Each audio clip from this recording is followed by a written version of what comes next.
Sticks, how you doing? Opening day of Northwest Arkansas's muzzleloader season. 42 degrees. It's rained for the last 3 days. Sitting in the power line.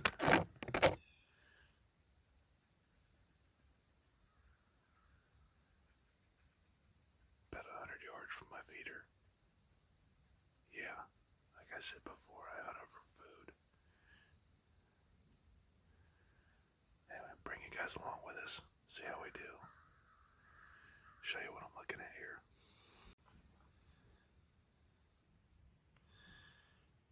That's my view today.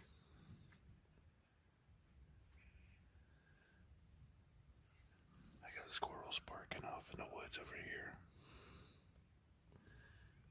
Maybe we'll get something done today.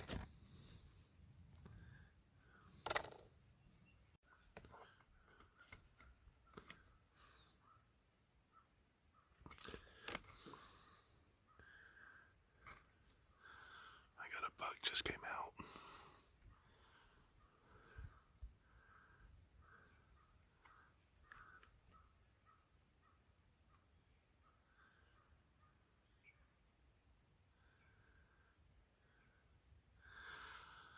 Looks like a decent 8-point. As if he clears that over there, I'm gonna take a shot at him.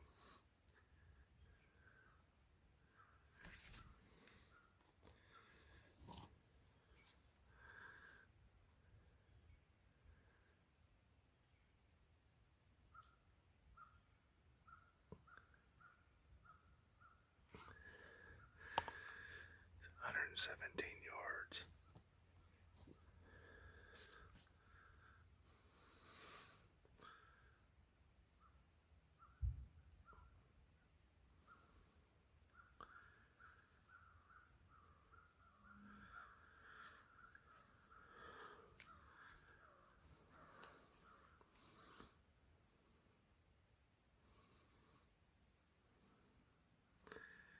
Gotta take about 5 steps before I get a shot at him.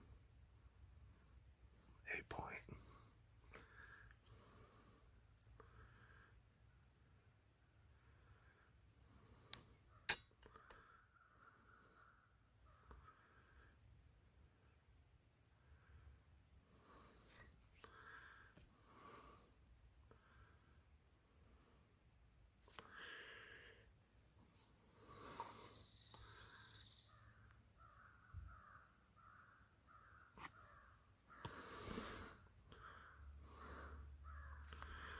And 21 yards.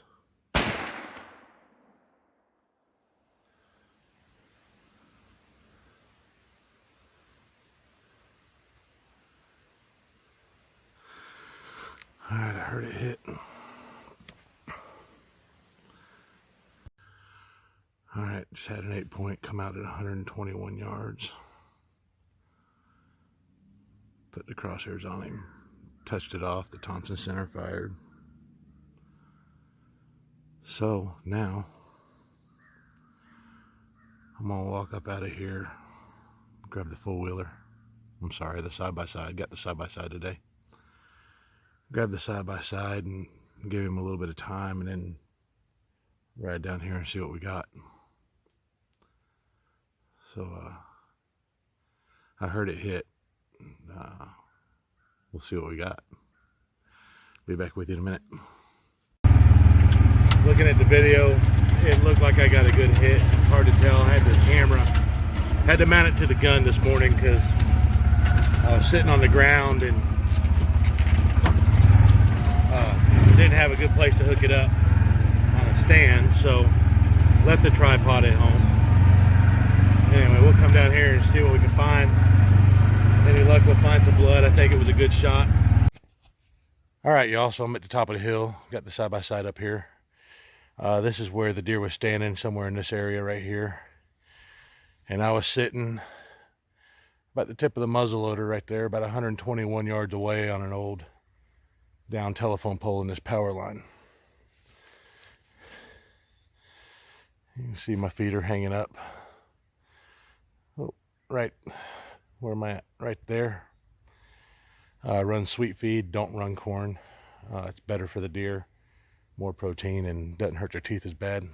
But anyway, let's get after it and see if we can find this little buck. So the wife told me when I left today that I need to come home with some meat. And every time she says that, it works out pretty good for me. Like I said, he's not the biggest buck I ever killed, but thank you to God I got him and found him. And this is him, guys. Young buck. But this year we don't have hardly anything on our cameras. It's kind of crazy. I'll take them all day. Real light colored.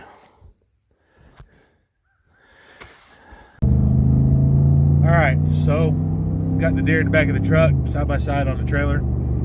Headed to the house, get him hung up, skinned, quartered, coolered with ice.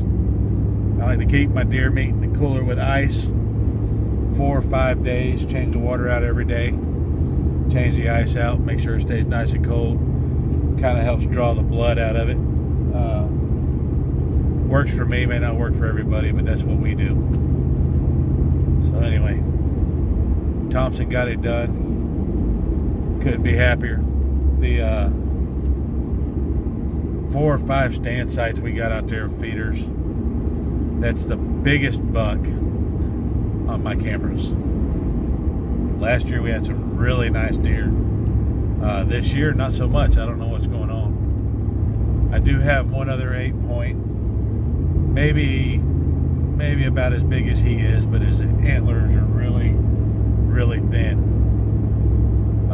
Real young deer. This one's pretty young, but happy to get him. I got another stand. It's in a big oak tree, a lock-on that is loaded with does. There's probably 7 or 8 does hit it every day. So now that I saw that, doe tags getting filled with a bow. I'm trying to keep the doe population in check. That and well, the old saying, you can't eat the antlers and whatnot, but I'd rather have a full freezer than a trophy on the wall, personally.